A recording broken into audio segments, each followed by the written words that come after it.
right, and welcome back to another edition of Stardom Benham Fantasy Football Podcast, where fantasy meets gambling. I'm your host, Brendan Shelly. I'm with my guy, Dan Ambrose. Dan Ambrose, how you doing? How was that birthday? Birthday was great. Excited for week 2. I get so confused with college being a week ahead. And good start to the week already. Thursday night's game was good for me. I took the under in that. You did pretty well too on your prop bets. Yeah, you came out ahead. You can't say True. whenever you win. It's a very good point. We did come out ahead. We had a couple losses in that game, one of which was actually the loss of the Commanders as well. We bet on Austin Eckler over 47.5 rushing and receiving yards. Felt very good about that bet. That was one of our larger wagers of the evening. And not only did it lose, but we lost Eckler for the season. So all my Bill Krosky Merritt folks, the seasoned veterans out of the way now. Bill to the moon. I guess it's we're all buying in on Bill. We'll see how this goes. Chris Rodriguez will probably get some looks now that Eckler's gone. Additionally, they got a couple other guys there that might end up getting on the field. Jeremy McNichols, I think, is the other guy. He's been there for a couple years, a receiving back. He might be their third down guy now. I don't know. But either way, it's a lot of interesting things at Commanders, especially being that they shipped away Brian Robinson. They're probably I was just going to say the same not thing thrilled there. with that. Yeah. They got to be thinking that. Yeah, it sucks. Yeah, I mean, you can't predict like that, but part. at the same time, like, you knew the situation if somebody got hurt, right? If he got hurt, this was where you were stuck here. Well, that's what all the Krosky Merritt people were saying since day one, is that obviously they see the talent in Bill. Then they're comfortable enough to get rid of a seasoned veteran like Brian Robinson that can shake off gunshot wounds. Doesn't matter. He's got to go. Bill's exciting when he gets the ball. He did not look phenomenal. He was shut down a little bit, but those little 5-6 yard bursts, it's fun to watch. So we'll see if he runs away with it. Let's go through it. Our bets that evening, like I talked about, we did okay. You bet the under. What else did you have? Any other action on that game? No, that was it. Okay. So what we had, we can go over these. We had 9 total bets. And the big ones that hit for us, the fun ones, was Jordan Love. He hit on a long connection. We had over 39.5 as his longest completion. He did that pretty early on in the game, so that was already paid. We doubled down on Zach Ertz. That was our big one. We talked about that in the last podcast. He was not getting great usage in the beginning of the game. I even tweeted that out. And of course, as soon as I tweeted it, he was on the field every play. So I look like a smacked ass on that one, of course. Clockwork. On the other side of the ball, we hammered the other tight end, Tucker Kraft, because we're very big on him on this show too. And that hit as well. So his over and catches hit. Ertz's over and catches hit. So it was a night for the tight ends for us. And Austin Eckler obviously did not. So Matthew Golden. Jaden Reed went down. He broke his collarbone, apparently. We'll see how his recovery and his timetable is, but he's obviously going to be in the IR. You think Matthew Golden, the rookie wide receiver, would come in and step up and dominate? He didn't. He looked like shit. He barely looked at him. He was barely on the field. I don't understand what they're up to there, but obviously Matthew Golden's got to earn his keep and get on that field because, in my opinion, he is the best talent there now in that wide receiver room as it's diminished. I was surprised about that, too. I thought Golden would come in and do something. Yeah. But it wasn't. It was the Kraft show, and then who's the other tight end? Luke Musgrave. That's right. Yeah. Well, Tucker Kraft went out for a little bit. Yep. Yeah. What did Musgrave do? I'm sorry. He had 2 catches on 2 targets, but 32 yards. I mean, they were big plays in the game. He did. Matthew Golden here is targeted twice, but no catches, nothing. Goose egg. Also, going back to Musgrave, the only reason Musgrave got that big catch in the middle was because I think that was when Tucker Kraft came out for a minute. He was hurt for a second and scared the shit out of everybody. But he came back and played awesome. What a game for Tucker Kraft. He looked great. It's kind of a coming out party for him. If you listen to the fantasy world, a lot of experts and analysts were calling this early on. Power to them. They called it and he came through. Good for them. We were definitely riding their coattails. I came to that assessment after them, so I can't take credit for Tucker Kraft. You heard it on the show. I probably regurgitated some of the stats that I heard from other people that sold me on it. Okay night. We won 0.7 units. Like you said, anytime you come out even, it's a win. I mean, I'll take it, but I had high hopes and just didn't give me enough ammunition for the weekend. I enjoy making money and then throwing it around so that way I can show you more bets. But I made a bunch of them. We can kind of go through some of them, what we're doing this weekend. Seahawks are playing Pittsburgh Steelers, who almost lost and should have lost to our Jets last week. And I'm going to say our Jets because there's so many damn wagers invested on them. Might as well start saying that because we're financially tied to them. Our first bet in that game, this was one of my favorite bets of the weekend. One of the heaviest actions that I got. It's Zach Charbonnet. Zach Charbonnet, all we need is over 9.5 yards receiving. And to me, it's almost too good to be true. All right. I know, Charbonnet did not get a catch last weekend, but he averages about 8.1 yards a catch. Last season, he had 42 catches out of the backfield. He's been sharing duties with Kenneth Walker, but at the same time, he got more percentage on the field. Snap count was higher, and he was on more third down passing situations, which means that he's blocking very well. So I have a strong feeling Charbonnet can easily surpass 9.5 yards. I can see him getting 25 yards receiving. So for me, this is a great bet. It's plus money too. No, actually, it's just regular vig. But I love that bet. I'm very high on it. It seems like a trap. Do you agree with me? It's just too good. Yeah, it definitely it feels like a trap, but I do think there's maybe some value if Pittsburgh's defense is as bad as they looked last week. I mean, the Jets blew that game. They should have definitely won that. Historically, Steelers usually figure it out on the defensive side, but 9.5 seems quite low. It's also juiced at -117. Breece Hall played them last weekend. He had 2 catches for 38 yards. He was targeted 4 times. He had all the time in the world after he got those balls. I mean, you got to look at it. It's 14 yards of reception. The one play, I think he got 34 to 38. So all we need is Charbonnet to get 1 catch, and the guy's averaged much more than that in his career. So I think it's very, very doable. I think it's trappy, this bet, but I fell for it. I made it. It's also noted here that they didn't attempt to throw the ball to him 1 time last week. And Yes. Darnold also really only threw it to 1 receiver last week. He did. Jackson Smith and Jigba, and that's our next bet too. 9 receptions and 124 yards, and he ended up throwing for 150 yards. So 26 more yards got spread out amongst the other receivers. So that's right. And we'll JSN also, he was targeted 13 times that game too. So right. Darnold looked nowhere else. And with that, we also bet this. We bet JSN, Jackson Smith and Jigma. We sent him over 6.5 catches at +128. It's a small wager, but I like the plus money there. And the way that Darnold didn't look at anybody else all game, I figured I'd sprinkle a little bit something there. Yeah. Solid, right? Yeah, I mean, you're just following the money. The other one that we had with this game, it's kind of doubling down on Seahawks offense. I know it's a dangerous thing to do because after that first game, they didn't look incredible, but I love what I saw in the preseason, and I'm hoping some of that continues. I have Kenneth Walker over 61.5 rushing and receiving yards. -1 over 61.5 rushing yards, Kenneth Walker. I mean, it should hit. He should get 75 to 100 yards on the ground, it feels like. I feel like that should be a lock. What Breece Hall did to them last week and the way they run, I mean, they have a similar running scheme too, the outside zone run. That's what they're doing. I can really see this one hitting as well. We have a lot of Seahawk action this day. I don't know why that came to that. I just saw the best bets of my day are there, and they kind of screamed at me. So we can go over my next bets, but I think we're kind of done with the Seahawks game unless you got something else to add.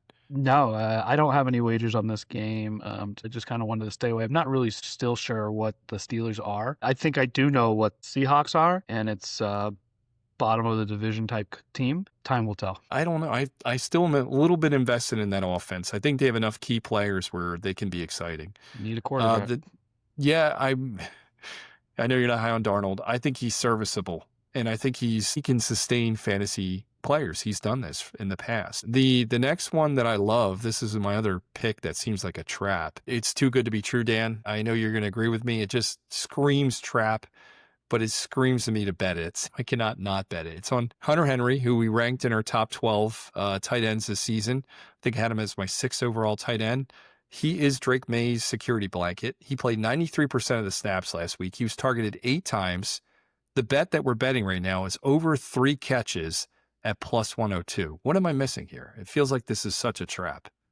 I don't think it's a trap in the sense that they have nobody else to throw the ball to. Like, I don't know why this line is what it is for you. Like, I would take it too. Like, it seems incredible. And they do have other people to throw to.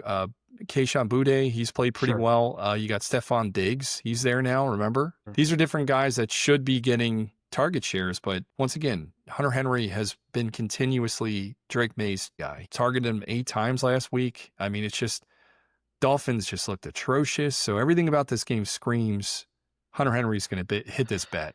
They threw 46 times last game, so apparently Vrabel's Yeah. not convinced with the run team. So I think, again, that's another more reasons there. But I'm just not high on the Patriots either.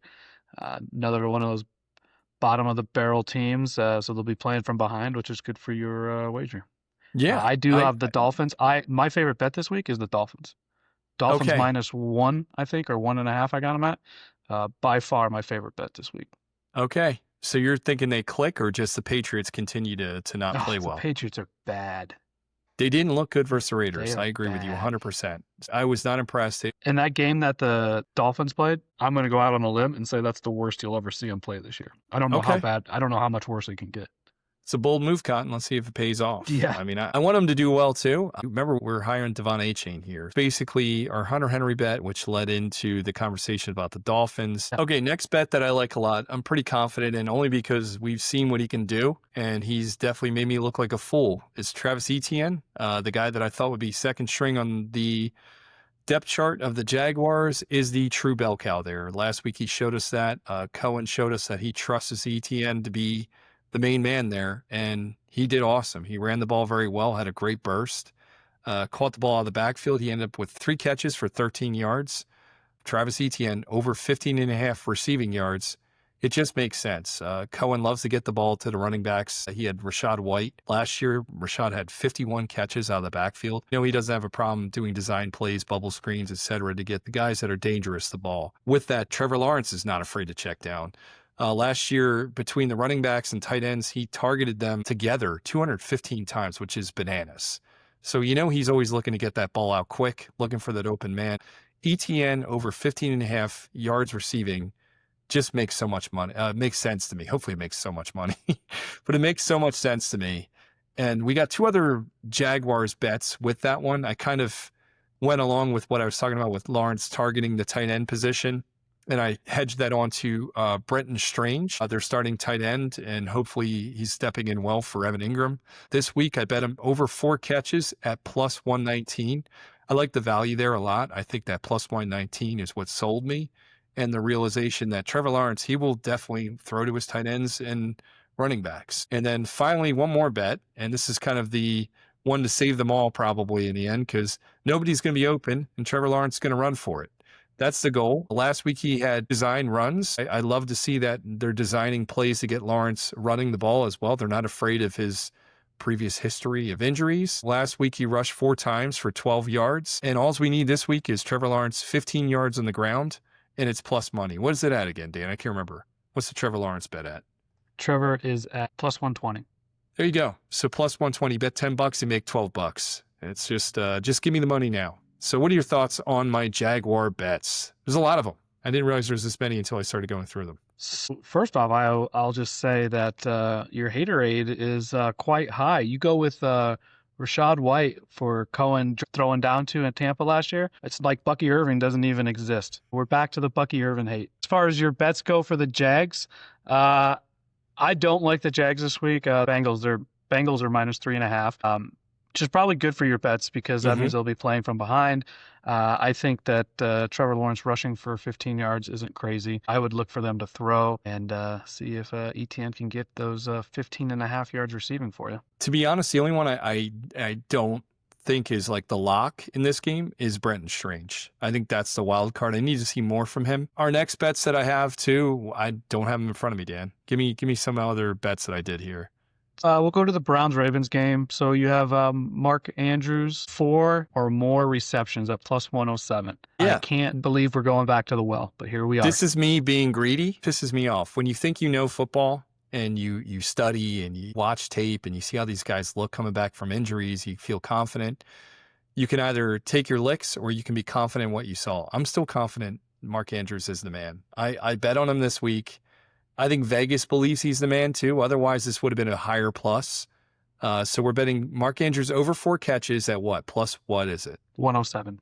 107. It's not like plus 190. They think there's a realistic chance he comes down with these. So I feel like, I don't know, man. He's got it. It's Lamar Jackson is going to go his way. Zay Flowers did amazing. He came out of nowhere last week and made me look stupid. You even had DeAndre Hopkins get that big catch. But in reality, this is Mark Andrews is still Lamar's guy. He didn't look amazing last week. I'm still hoping that he's just getting back in the groove from the injury. We didn't put a lot on this bet, by the way, but this is one of the bets that we made. So you don't like it. I can tell. Your smile's No, telling I me. just find it. I always find it humorous when people are like, "I watch football, and this is how I make my bets." Yeah, I'm competitive too. This Yeah. is me being competitive. It worked I for me guess this so. week. I doubled down on Zach Ertz. Remember, he didn't get the receptions last week, and that really pissed me off because he was part of the game plan. And this week he cleared it easily. Well, not really easily. It took till the fourth quarter. But still, that's what I do. If I feel like if I see and my metrics back me up, I'm going to bet it. And Mark Andrews, the metrics back it up. So I'm betting it. In the end, I'm probably going to say, God damn it, Mark Andrews, why would you do this to me? And in reality, it was me. It was all me. And then your What's the next one we got there? your next one is Njoku over 40.5 yards receiving, -113. Yeah, I think this bet is not getting the attention it deserves only because of Harold Fannin, and he looked amazing. Harold Fannin. I think the defenses had no idea he was going to be heavily involved like he was. They had him in running the ball, they had him receiving, he was all over the damn place. Fannin was kicking ass, but Njoku still had majority of the snap count. Him and Flacco 2 years ago were inseparable when it came to statistics. I mean, you talk about a stack. You get Flacco with Njoku 2 years ago, right before the playoffs. They're carrying you through the playoffs and then potentially even the championship. I'm very, very bullish on Njoku having a monster game, only because of his snap count. His separation numbers still look good. You know he can catch. He just needs to get those targets and he'll be fine. And I think the Browns this week, think they go after Njoku. That's the way to win there. I really feel that way. What are your thoughts on that? I don't really have an opinion because I didn't bet this game. I'm not really looking into it at all. I do know that this is one of the highest spreads of the week. I think, if I remember, I think I saw the Ravens -11.5, which is about where It's it great should for be. Njoku. I'm not buying the whole Flacco thing. Like, I think this is gonna be a weird thing for him. I think. I don't know. I just don't know how he completes the whole season. Look, I hear you. He's an old man, number one. Number two, he's got those kids behind him that they want to see what they have in them before they invest in this year's draft. Is the coach on the hot seat or not at all? No, not at all. Kevin Stefanski, I think, is safe. I really feel So, that I mean, way. that may help him. I mean, that helps Mhm. Flacco, I guess, if he feels comfortable that he doesn't have to rush that kind of stuff. I mean, it's like opposite of the Giants situation, right? Yeah, 100%. The Giants brought in Dabble to save Daniel Jones, and now here we are with Russell Yeah. Wilson 4 years later. Like, Yeah. time to go, And bro. I was seeing an article the other day. They were talking about this might be Wilson's last start if they get rocked by Dallas. We talked about last week. 100% agree with you. I can see him pulling that trigger really quick because number one, his job's on the line. Number two, the leadership team there in New York, they probably want to see Dart. That's going to put asses in seats. That's going to get jerseys sold. So financially, I'm sure the owners are putting that pressure on Dabble to get him out there. We'll see if he bites. But yeah, that's kind of where we're at. So that Browns game, big spread, like you said. Our bets in that game, like we already talked about, Mark Andrews, that son of a bitch, come through for me, please, for the Ravens. And then meanwhile, the Browns got to answer, and I'm hoping that person that answers is going to be Njoku. So those are the big ones in that game. And then I figure we go down the rabbit hole of a couple other ones here. I went heavy on the Jets game. Surprise, surprise. I have 3 different bets in this one. Actually, I have 4. And we'll go through them real quick, unless you got anything more to say about the Browns game. I don't think you do, right? Sure don't. All right. How about this Jets game? What do you see for this Jets-Bills game? 2 offensive juggernauts. I mean, I think that's true for one of the teams. I think one of the teams played maybe a team that wasn't as prepared for them, and the Jets against the Steelers last week. I don't know if the Steelers were ready for what they saw, but I don't think the Bills are going to have any problems with the Jets this week. And I am not on the same page as a lot of the other bettors. This game, I believe, opened at Bills -8.5, and I think it's down to 6 or 6.5. Ooh. Sharp bettors are definitely on the Jets. I did not bet this game. I don't really have a feeling as to what the Bills are going to do. I think that Bills game was insane. So It was there's a awesome. little bit of high emotions, right, coming into this game. And I don't know if that was the Bills defense was for real there. Like, am I getting the first half defense or am I getting the second half defense?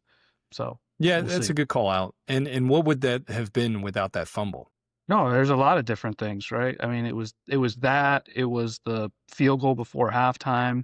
that they allowed. They needed a lot of things to happen, and it did for them. The thing with the Ravens is this has been Harbaugh's thing though too. Is he tends to blow these games or these leads in the fourth quarter. I saw a crazy statistic. First of all, one of my favorite statistics ever was that Lamar Jackson and Derrick Henry accounted for 238 of the 237 rushing yards of Baltimore. I know that doesn't make sense, but it actually does. They accounted for 238 yards. Another guy accounted for -1. The total yards on the day was 237. I love that stat. That blew my mind. I was just blown away by that. Bought this bet. And when I say bought this bet, let's just put it this way, the juice is worth the squeeze. I went Garrett Wilson, 50 yards. I paid for this -172, which means that for every $10 you want to make, you're going to have to bet $17.20. So to make $100, you got to bet $172. Garrett Wilson got about 90 last week. He was the main target all game. Justin Fields, college roommate and buddy. So the connection's there, and it was evident last game. He loved throwing him, and everybody in the damn stadium knew the ball was going to Wilson, yet he still caught it, except for that last catch. He wanted that one back. I'm sure that Jalen Ramsey destroyed him and basically won the game with that hit. With a wide receiver trend, another wide receiver coming off a big week, a career day for him. Keon Coleman, obviously he stepped up. It looks like he's the new alpha wide receiver in that Bills receiver room.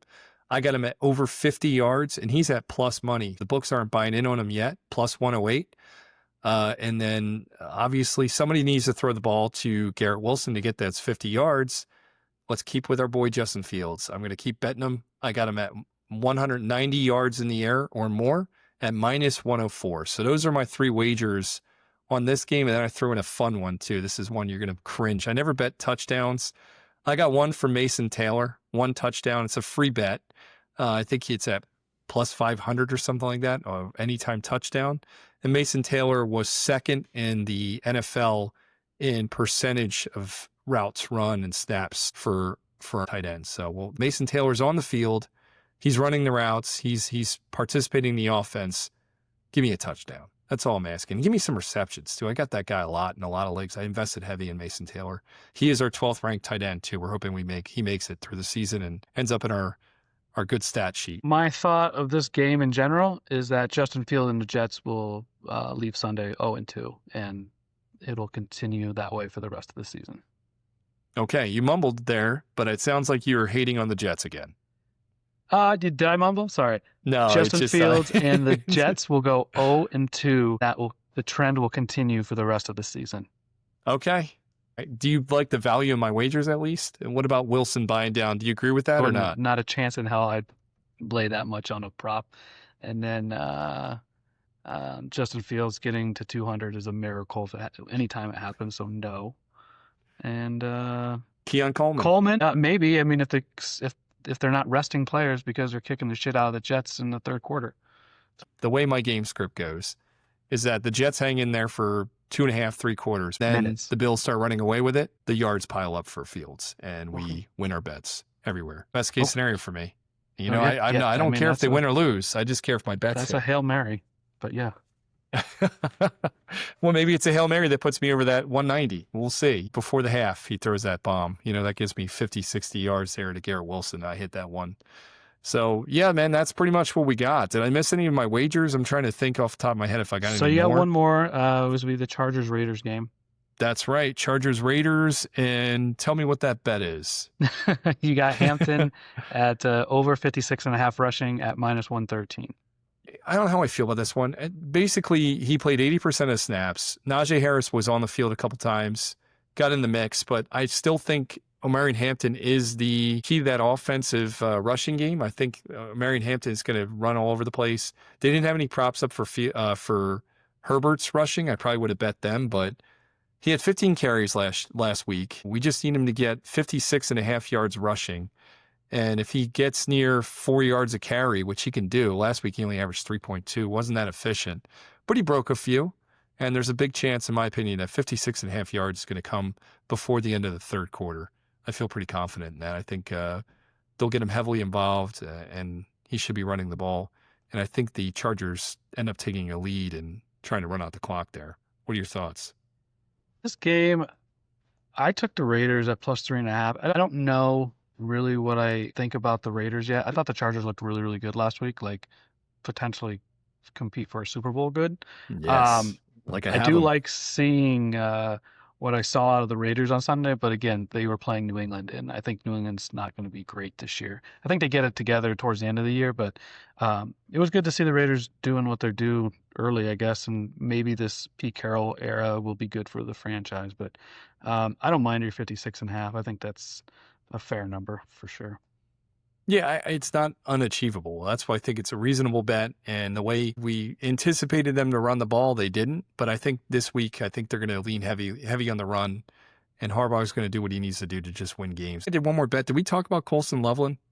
I did bet Colson Loveland this week as well. I need him to get over 3.5 catches. This was a big plus money bet. It's a little dangerous. I just need 4 catches from him. So Colson Loveland, 4 catches. I didn't do big on this one, but I like the value in it. It's at plus 130. Loveland participated in 44.2% of the routes last week. He basically ran routes on half the passing plays. So he is on the field. He's running those routes. Cole Kmet was on the field more, but he was targeted less. It was weird this week. And actually, I would probably stay away from most Bears, but I still think the value's there at plus 133. Loveland was drafted for a reason. We got a revenge game. Ben Johnson trying to show off that he made the right play to leave the Detroit. In every comparison that we've heard, is Loveland is the next Laporta? And I think we'll find out this game. I think Loveland's going to be targeted. I really feel that way. These are going to have design plays to get to Loveland. He's an exciting player, and that's going to be the key to victory there. They got to get the tight ends more involved and get Caleb Williams comfortable. He got all frazzled at the end of last game. He didn't look good. Hopefully he gets it back on track and just stays the way he was going at the beginning of last game. I don't know. What do you think? Colson Loveland, 3 catches or more, plus 133. Yeah, I mean, you got 2 last week, so I don't think that's a terrible thing. I do think that the Bears are going to struggle against the Lions this week. I think what we saw out of the Lions, more to do with the Packers being good, especially after watching it last night when they played the Commanders. If the Commanders would have went down the field on the Packers and when they went back and forth and stuff like that, I would have said that, the Lions might be in trouble this week. But I bet the Lions early. I end up getting them at minus 4.5, and I think the Lions up to 6.5 right now. That's a great, I was just going to say it should be 6-7. That's a great. I'm glad you got it that early. That is where I kind of stand with this game. I do think Caleb's going to start throwing a lot more too, and he's going to get more accurate, I think, as the season goes. Through 60%, which, I mean, below average, but I think he's going to get more and more accurate. But there's definitely going to be a lot of attempts as well. So I think that plays in your favor for this week. Another guy that I want to kind of throw out there too for everybody. I like Dalton Schultz this weekend. I think Houston targets him heavy this weekend. I think CJ Stroud will go after him. There was no prop bets for him, so I couldn't really bet them. I don't know if they're not up yet, if he's on the injury report or whatever, but he's one of my predictions for having a monster weekend is Dalton Schultz. Very random, but another guy I want to throw out there just in case I'm right. We'll see. All right. That's pretty much all our bets this weekend. You have any other games that you really want to talk about in terms of wagering? No, my favorite game this week is by far the Dolphins minus 1.5. I think that's a solid game there. Dolphins, over the last couple seasons, have had huge home field advantage when it comes to their games. So I look for that to continue this year as well. Yeah, I mean, I want to see it too. I do. I want to see some excitement out of the Dolphins team because there's enough players there that they should be fantasy relevant, and they're not. But either way, great hanging out with you. Good talking. Everybody, if you're following us, please make sure you like and subscribe if you haven't. We're on Twitter, obviously. I'm bshells13, and Dan is dambrose04. So make sure to follow us. We'll be posting these wagers on our X accounts as well. So if you want to go ahead and follow that and bet with us, that'll be great. We can be happy together or we can be miserable together. Either way, we'll have fun. So I got nothing else to say. Dan, you got anything to throw in there? Good luck to everybody on their bets this week. Yeah, that's kind of it. I got nothing else to say too. Good luck on the wagers. And we'll be talking to you guys. Follow our X. I'll be putting in-game wagers on there as well and being active. All right. Thank you so much for listening. Tell your friends, your family, everybody. Tell sponsors. Give us a call. Goodbye. How long we doing this outro? It's a pretty long outro. I agree. Yeah. I'll keep it in. Bye, Every bit of it, including right now. Yo, my raps vaulted, here my memory banks. They never be released. Box cut inside the apple, you're in for a treat. Paper cuts in a vicious way. Run it back, dead, give away the hand off the cease. Reigns, Tony Kukoc.